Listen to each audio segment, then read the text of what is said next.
আউযুবিল্লাহি মিনাশ শাইতানির রাজিম বিসমিল্লাহির রহমানির রহিম। জাতির জাগ্রত বিবেক, সাংবাদিক বন্ধুগণ, প্রিয় উপস্থিতি, আসসালামু আলাইকুম ওয়া রাহমাতুল্লাহ। আজকে এক বিশেষ উদ্বুদ্ধ পরিস্থিতিতে আপনাদেরকে তাৎক্ষণিকভাবে আমরা আমন্ত্রণ জানিয়েছি।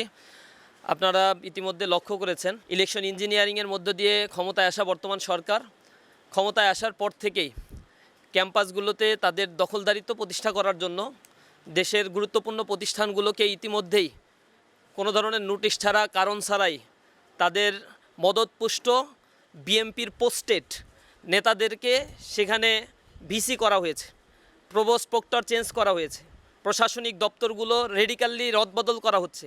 বাংলাদেশ ব্যাংক থেকে শুরু করে আর্থিক সকল প্রতিষ্ঠানগুলোকে নিজেদের করায়ত্তে করার জন্য দলীয় নেতাকর্মীদেরকে সেখানে নিয়োগ দেওয়া হচ্ছে।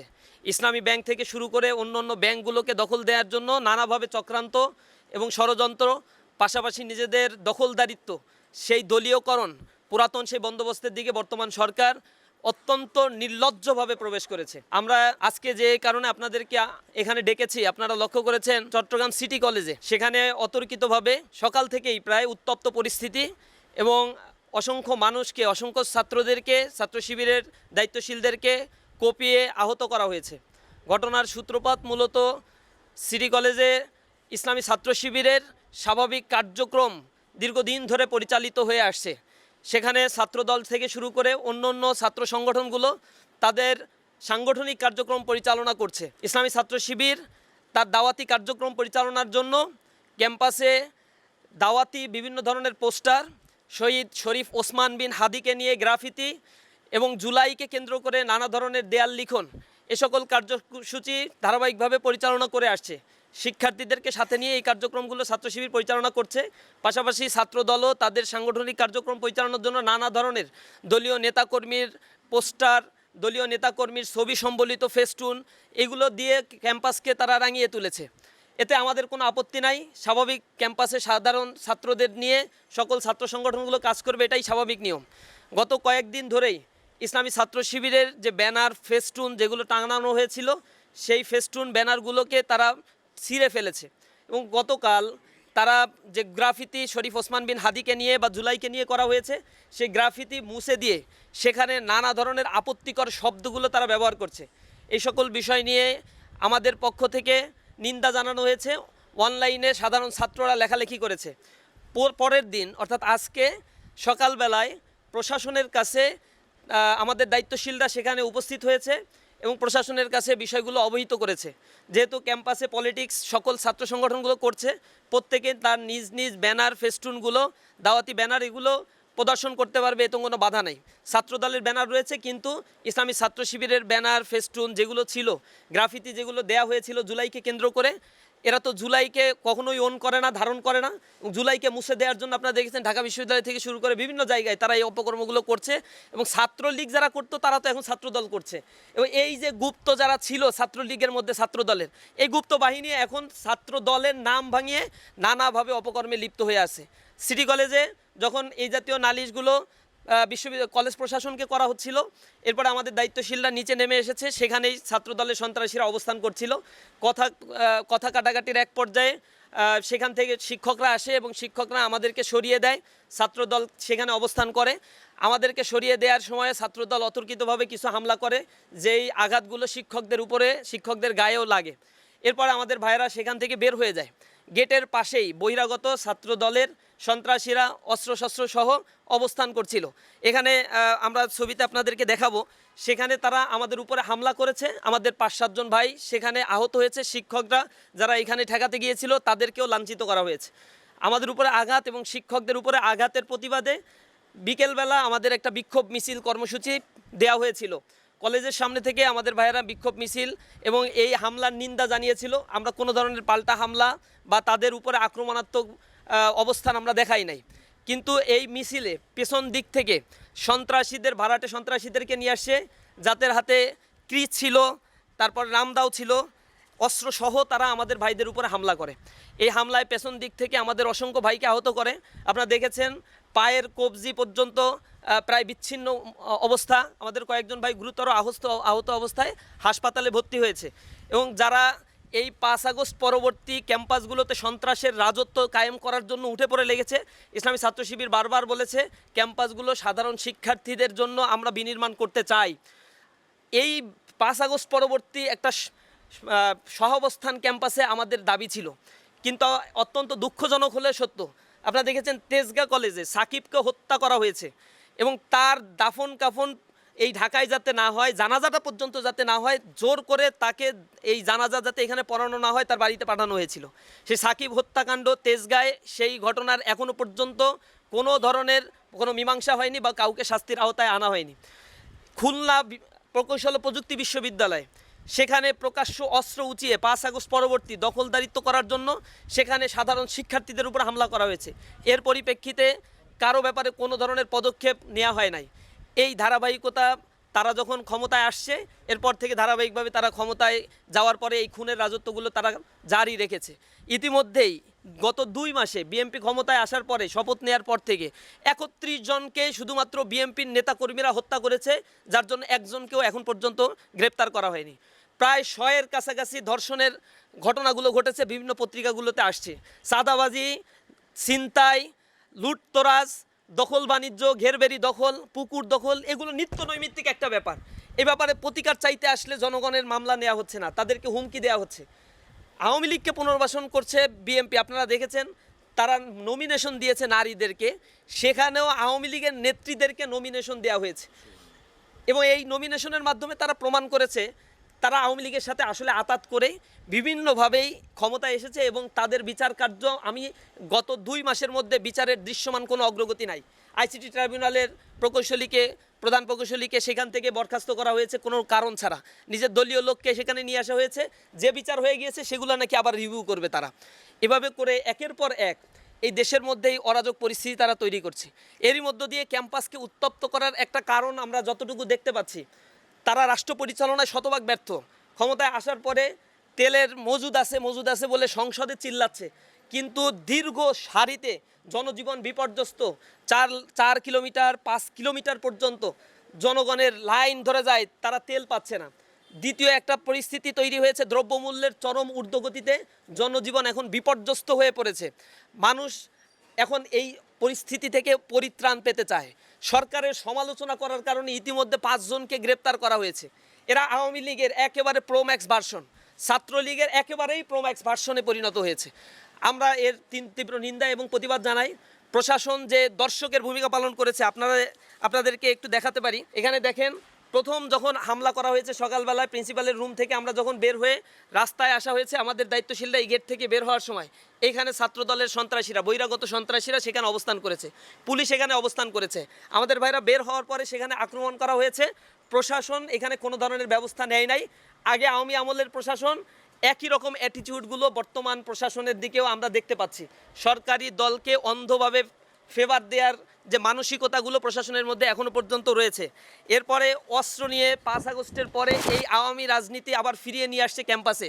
মির্জা ফারুক, সদস্য সচিব, MES কলেজ ছাত্রদল, তার বাড়ি নাঙ্গলকোট। এখানে আপনারা দেখতে পাচ্ছেন একেবারে ডাইরেক্ট অস্ত্র নিয়ে তারা মোহরা দিচ্ছে এবং অস্ত্র নিয়ে শিক্ষার্থীদের উপরে হামলা করছে।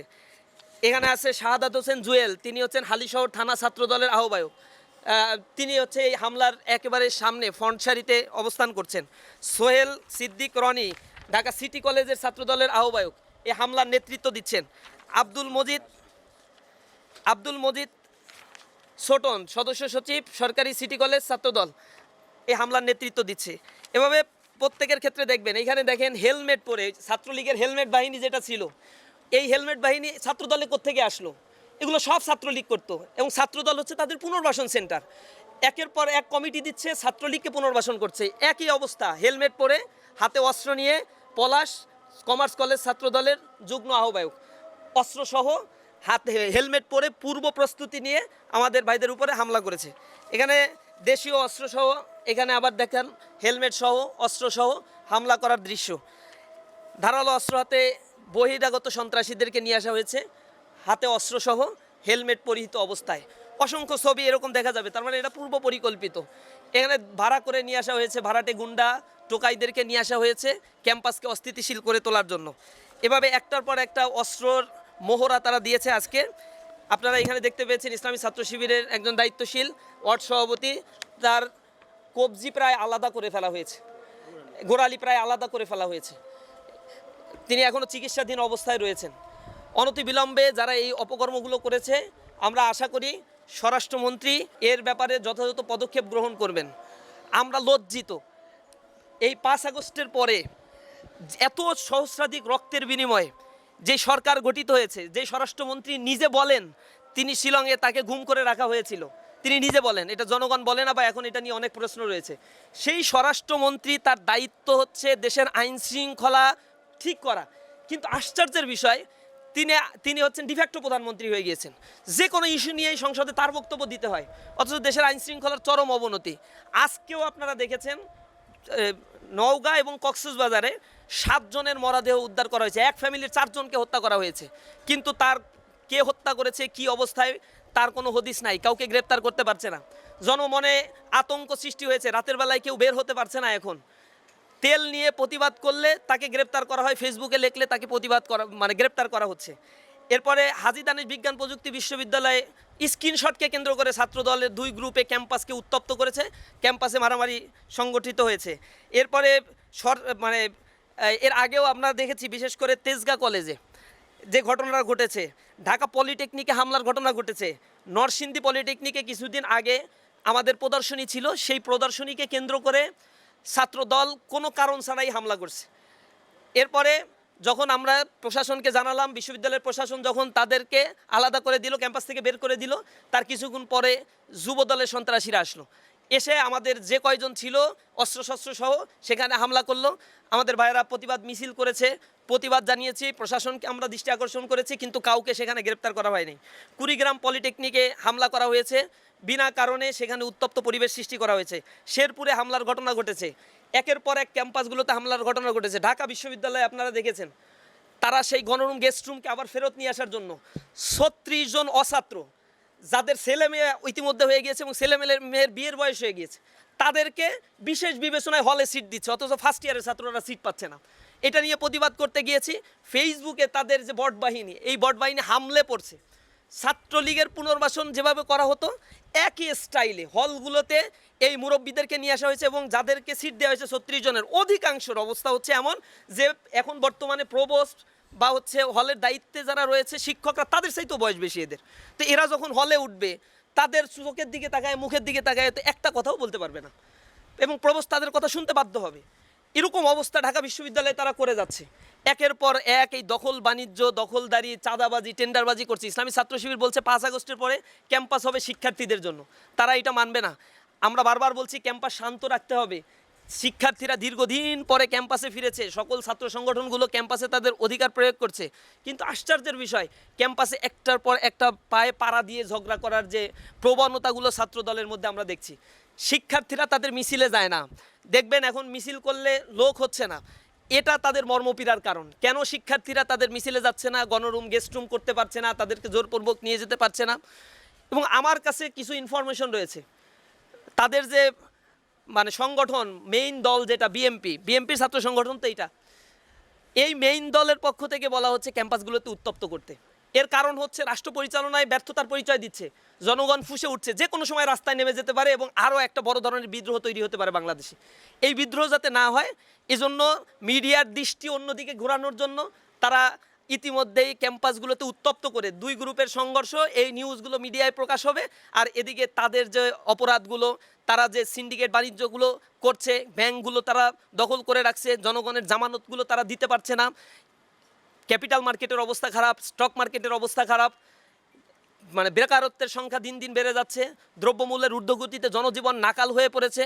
একের পর এক গণবিরোধী আইন তারা বাস্তবায়ন করছে পার্লামেন্টে। যে অধ্যাদেশগুলো দেওয়া হয়েছিল তার মধ্যে দেখেছেন 20টা অধ্যাদেশ ইতিমধ্যে তারা সেটাকে ল্যাপস করে দিয়েছে। এই 20টা অধ্যাদেশের মধ্যে গুম প্রতিরোধ প্রতিকার অধ্যাদেশ রয়েছে, মানবাধিকার অধ্যাদেশ রয়েছে, ব্যাংক রেজুলেশন অধ্যাদেশের হালকা সংশোধন করে পুরাতন ফ্যাসিবাদকে পুনর্বাসনের জন্য একটা আইন তারা আবার করে দিয়েছে। গণভোটের রায় বাস্তবায়নের ক্ষেত্রে গড়িমসি দেখছি এখন পর্যন্ত। জুলাই সনদে বলে অক্ষরে অক্ষরে এটা বাস্তবায়ন করবে, অক্ষরে অক্ষরে বাস্তবায়ন, এটা বাইরে বক্তব্য দেওয়ার আপনার কিছু নয়, আপনার হাতে ক্ষমতা আছে, প্রথম দিনই সংসদে আপনার এটা বাস্তবায়ন শুরু করার দরকার ছিল। এক্ষেত্রে তাদের অসততা আমাদেরকে ভাবিয়ে তুলছে। আমরা মনে করি এই সরকার যে জুলাইয়ের সবচেয়ে বড় বেনিফিশিয়ারি, সে যেন জুলাইয়ের গাদ্দারে পরিণত না হয়। রক্ত নিয়ে তারা যেন জনগণের সাথে তামাশা না খেলে। জুলাইয়ের শহীদদের উপরে দাঁড়িয়ে লন্ডন থেকে ফেরত এসে রাজনীতি করার সুযোগটা পেয়েছেন। মায়া কান্না করেছে আপনাদের রাজনীতির মূল নেতারা, যারা এখন বড় বড় মন্ত্রী হয়েছে, যারা বলেছে ৭২-এর সংবিধান ছুঁড়ে ফেলে দিতে হবে, তারা এখন ৭২-এর সংবিধানের জন্য মায়া কান্না করছে। আপনাদেরকে বুঝতে হবে জনগণের যে রায়, এই গণ রায় যদি আপনারা না মানেন, গণবিস্ফোরণের জন্য আপনাদের অপেক্ষা করতে হবে। বেশি দিন সময় পাবেন না। এখনও পর্যন্ত লাইনে ফেরত আসেন, ক্যাম্পাসগুলোতে উত্তপ্ত করবেন না। ক্যাম্পাসগুলোতে আমরা চাই সকলের সহাবস্থান থাকুক। ক্যাম্পাসের ছাত্র সংসদগুলো, যেই ক্যাম্পাসগুলোতে হয়েছে, ছাত্র সংসদের পক্ষ থেকে আমরা কোনো শিক্ষার্থীর গায়ে একটা ফুলের টোকা পর্যন্ত দিতে দেই নাই। আর আমরা কোনো দখলদারিত্ব বাণিজ্য বিশ্বাস করি না, চাঁদাবাজিতে বিশ্বাস করি না। কেউ এটা করলেও ক্যাম্পাসের আশেপাশে আমরা এটা করতে দেব না। আমরা যখন আমাদের কথাগুলো বলেছি, ঢাকা বিশ্ববিদ্যালয়ে আপনারা দেখবেন আমাদের ভিপি, জিএস, এজিএস থেকে শুরু করে যারা ছাত্রদের ম্যান্ডেট পেয়ে নির্বাচিত হয়েছে, কেউ হলে থাকে না, রেগুলার তাদের সিট নাই। আমরা বলেছি যেদিন তাদের রেজাল্ট প্রকাশিত হবে মাস্টার্সের, সেদিনই তাদেরকে হল থেকে বের হয়ে আসতে হবে। আলহামদুলিল্লাহ আমাদের দায়িত্বশীলরা আমরা সেই কমিটমেন্টগুলো রক্ষা করছি এবং ক্যাম্পাসকে শিক্ষার্থীদের হাতে তুলে দেওয়ার জন্য আমরা বদ্ধপরিকর। আমরা আশা করি সরকারের বোধোদয় হবে, তারা তাদের এই সন্ত্রাসী গোষ্ঠীগুলোকে তাদের লাগাম টেনে ধরবে। সন্ত্রাসী হামলা যেগুলো আজকে চট্টগ্রাম সিটি কলেজে হয়েছে, তার সুষ্ঠু বিচার আমরা দাবি করছি এবং অনতিবিলম্বে যে সকল সন্ত্রাসীরা অস্ত্র উঁচিয়ে তারা এই জাতীয় অপকর্মগুলো করেছে, হামলা করেছে, তাদেরকে আইনের আওতায় নিয়ে আসতে হবে এবং বিচার করতে হবে। এরা ছাত্রদল করে, এদের বয়স অ্যানালাইসিস করার সুযোগটা পাইলে আপনাদেরকে জানাইতাম। এরা কেমনে ছাত্রদল করে, আমার ভিতরে বহুত সংশয় আছে। এদের বয়স হয়ে গিয়েছে অনেক বেশি, ছাত্রত্ব কাঙ্ক্ষিত পর্যায়ের ম্যাক্সিমাম বিশ্ববিদ্যালয় কলেজের নাই। এরা এখন আসে ছাত্রদলের নেতৃবৃন্দ হয়।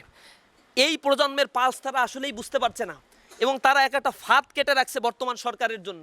এটা বর্তমান সরকার যদি না বুঝে, তাদের পরিণতি ভয়ঙ্কর হবে, যেই পরিণতিটা কিছুদিন আগেই একজন ফ্যাসিস্টের হয়ে গিয়েছে। আমরা সরকারের প্রতি উদাত্ত আহ্বান জানাই, বারবার বিভিন্ন ইস্যুতে আমরা তাদেরকে সতর্ক করছি, রাজপথের শান্তিপূর্ণ কর্মসূচি দিচ্ছি, মিছিল করছি। আমরা সরকারের কাছে সরকারের শুভাকাঙ্ক্ষী হতে চাই, দেশটা নতুনভাবে গড়ে উঠুক, এটা আমরা চাই। ইসলামী ছাত্র শিবির এক্ষেত্রে সহযোগিতা করবে, কিন্তু কোনো অন্যায় আমরা বরদাস্ত করব না। আপনাদেরকে আজকে এই সংবাদ সম্মেলনে উপস্থিত হওয়ার জন্য সাংবাদিকবৃন্দকে অসংখ্য ধন্যবাদ, মোবারকবাদ জানাচ্ছি। অল্প নোটিশের মধ্যে আপনারা আমাদের ডাকে সাড়া দিয়েছেন, এজন্য আপনাদের প্রতি ইসলামী ছাত্র শিবির কেন্দ্রীয় সংগঠনের পক্ষ থেকে কৃতজ্ঞতা জ্ঞাপন করছি।